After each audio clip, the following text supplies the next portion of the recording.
السلام علیکم ورحمۃ اللہ وبرکاتہ۔ بسم اللہ الرحمن الرحیم۔ اللہ کے نام سے شروع کرتے ہیں جو بڑا مہربان اور نہایت رحم کرنے والا ہے۔ پارہ نمبر 29 اور سورہ المدثر کا کل ہم نے تعارف کیا تھا۔ آج آیت نمبر 1 سے اس کا ترجمہ اور تفسیر سمجھنے کی کوشش کرتے ہیں۔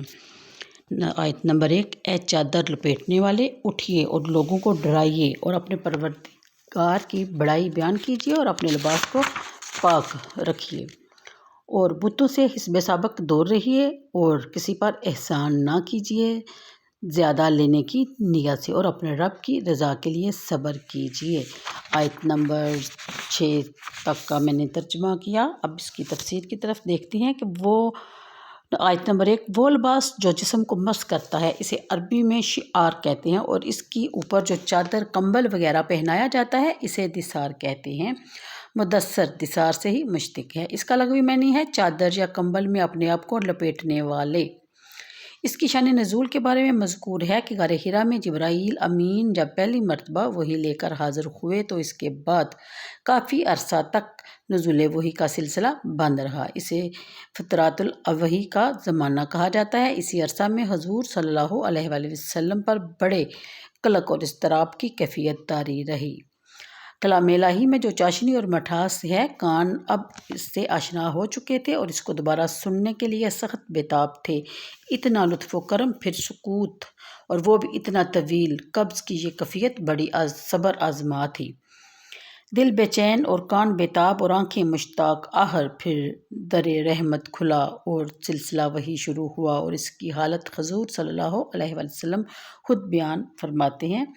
ارشاد فرماتے ہیں کہ ایک روز میں چلا جا رہا تھا کہ آسمان کی طرف سے ایک آواز سنائی دی۔ میں نے نگاہ آسمان کی طرف اٹھائی تو کیا دیکھتا ہوں کہ وہی فرشتہ جو حرا میں میرے پاس آیا تھا زمین اور آسمان کے درمیان ایک زرین کرسی پر بیٹھا ہوا ہے۔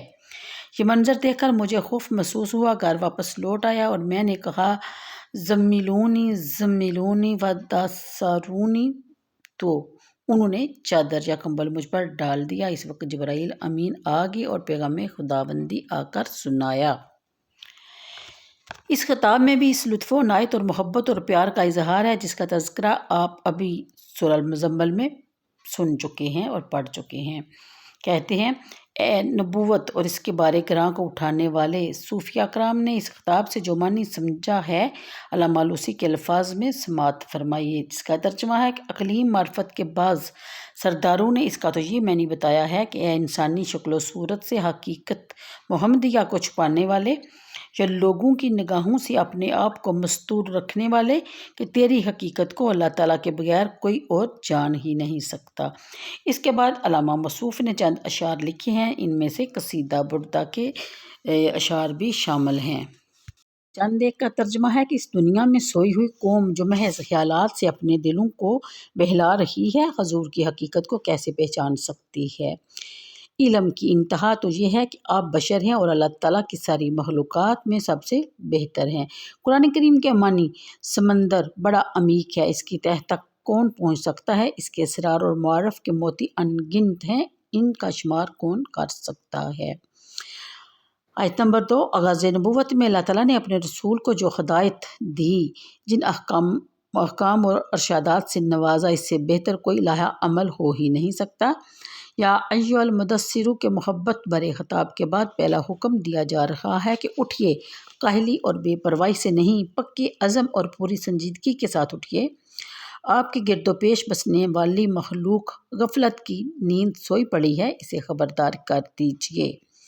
آنکھیں کھولو، اپنے روش بدلو، ورنہ عذاب الہی نازل ہونے ہی والا ہے۔ اگر اپنی خیر چاہتے ہو تو اس عذاب سے بچنے کا راستہ میں تمہیں دکھاتا ہوں، اور وقت ضائع کیے بغیر اس پر گامزن ہو جاؤ۔ آیت نمبر 3، اس دعوت اور تنذیر کے مخاطب اگرچہ کافۃ الناس ہیں، لیکن اولین مخاطب اہل مکہ اور قریش تھے جو صدیوں سے شرک کو قبول کر چکے تھے۔ مشرکانہ عقیدے ان کے قلوب اور ذہان میں رچ بس چکے تھے۔ مزید برآں انہیں اپنی برتری کا ایک انوکھا احساس تھا۔ وہ کسی کو خاطر میں ہی نہ لاتے تھے۔ سب سے بڑے معزز، سب سے زیادہ عقل مند، سب سے بڑھ کر دور اندیش وہ خود کو سمجھتے تھے۔ مزید تو رائے کہ وہ کعبہ کے مجاور تھے، مذہبی رسوم اور دین کی جملہ حقوق انہی کے نام محفوظ تھے، اس لیے ان کو خدا کے عذاب سے ڈرانا یا دعوت حق دینا کوئی آسان کام نہ تھا۔ ان کے دلوں کی پتھریلی اور سنگلاخ زمین میں ایمان کی تخم ریزی بڑا دشوار کام تھا، اس لیے اللہ تعالیٰ نے اپنے رسول کریم صلی اللہ علیہ وآلہ وسلم کو فرمایا کہ اپنے رب کی بڑائی کا عقیدہ بھی رکھو اور اس کا اعلان بھی کرو۔ جب آپ کا یہ عقیدہ ہوگا کہ اللہ تعالیٰ سب سے بڑا ہے تو پھر دوسرے بڑوں کی آپ کو کوئی پرواہ نہیں رہے گی۔ ٹھیک ہے، یہ لوگ بڑے ہوں گے لیکن ان کی بڑائی چند میلوں اور چند دنوں تک ہے، اور آپ کے رب کی بڑائی کا پرچم بحر و بر، دشت و جبل، عرش و فرش پر ازل سے لہرا رہا ہے اور ابد تک لہراتا ہی رہے گا۔ آپ ان فانی بڑوں کی مروت کریں، ان کا جتنا جی چاہے آپ کے رستوں میں رکاوٹوں کے پہاڑ کھڑے کر دیں، آپ کا رب جو حقیقی رب ہے، بڑا ہے، وہ انہیں رئی بنا کر اڑا دے گا۔ دل میں اس کی کبریائی کا عقیدہ اور زبان سے اس کی کبریائی کا اعلان، یہی تو وہ فریضہ ہے جو آپ نے ادا کرنا ہے۔ اللہ اکبر سے نماز کا افتتاح اسی آیت سے ماخوذ ہے۔ آیت نمبر 4 میں بیان فرمایا گیا کہ آپ کو نبوت کے منصب رفیع پر فائز کیا گیا ہے۔ اللہ تعالیٰ نے آپ کو اپنی کبریائی کے اعلان کے لیے منتخب فرما لیا ہے۔ آپ کے رب کا جمال اس بات کو گوارا نہیں کر سکتا کہ آپ میلے کچیلے ہوں یا آپ کے کپڑے گندے ہوں یا ناپاک ہوں۔ جس طرح آپ کی زندگی کا مقصد مقدس ہے، اسی طرح آپ کا لباس بھی اجلا، صاف ستھرا اور پاک صاف ہونا چاہیے۔ اس کا دوسرا معنی یہ کیا گیا ہے کہ اپنے اخلاق کو بھی پاک رکھیے، آپ کے دامن عصمت پر کسی قسم کا کوئی دھبا لگنے نہ پائے، دشمنان حق کو انگشت نمائی کا کوئی موقع نہ ملے، ان کے اعتراضات طالبان حق کے لیے رکاوٹ نہ بن جائیں۔ یعنی وہ پاک دامن ہے اور اس کا لباس ہر داغ سے پاک ہے۔ فقہا نے اس آیت سے یہ مسئلہ اخذ کیا ہے کہ نماز کے لیے کپڑوں کا پاک ہونا ضروری ہے، اور جب کپڑوں کا پاک ہونا ضروری ہے تو نمازی کا اپنا جسم اور جگہ جہاں وہ نماز ادا کر رہا ہے اس کا پاک ہونا بھی ضروری ہے۔ آیت نمبر 5 عقیدہ اور عمل کی ہر ظاہری اور باطنی قباحت سے حسب سابق احتراز کرنے کی تاکید ہو رہی ہے، کیونکہ ایک مبلغ کا کلام اس وقت تک مؤثر نہیں ہو سکتا جب تک وہ خود ان برائیوں سے منزہ اور مبرہ نہ ہو۔ فرما دیا کہ وہ تمام گناہ جو اللہ تعالیٰ کی ناراضگی کا اور عذاب کا باعث بنتے ہیں، جن میں سے سب سے بڑا گناہ بتوں کی پرستش ہے، اور ان سے کنارہ کش رہیے، ورنہ لوگ آپ پر زبانیں تن دراز کریں گے اور تبلیغ کی کوششیں نتیجہ خیز ثابت نہ ہوں گی۔ آیت نمبر 6 کیا ہی پیاری نصیحت ہے، اتنے اعلیٰ ضابطہ اخلاق کی تعلیم ہے۔ عام طور پر تو کسی کے ساتھ جب احسان اور بھلائی کی جاتی ہے تو توقع ہوتی ہے کہ جب وقت آئے گا تو یہ مجھ سے بڑھ کر احسان کرے گا۔ لوگ وہاں ہی 1 روپیہ خرچ کرتے ہیں جہاں کم از کم 2 کی بازیافت کی امید ہوتی ہے۔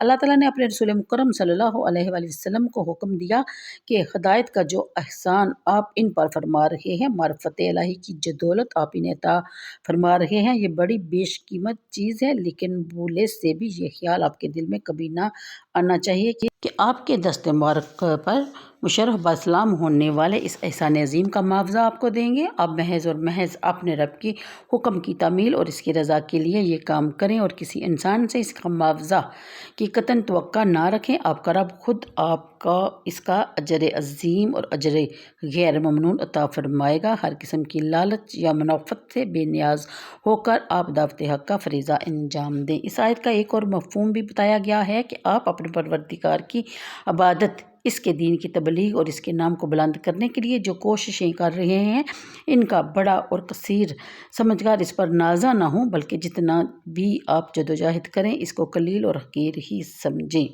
تو آج کے لیے اتنا ہی، مجھے دیجیے اجازت، دعاؤں میں یاد رکھیے گا۔ انشاءاللہ اگلی آیات کے ساتھ اگلی ویڈیو میں پھر آپ کی خدمت میں حاضر ہوں گی۔ اللہ حافظ۔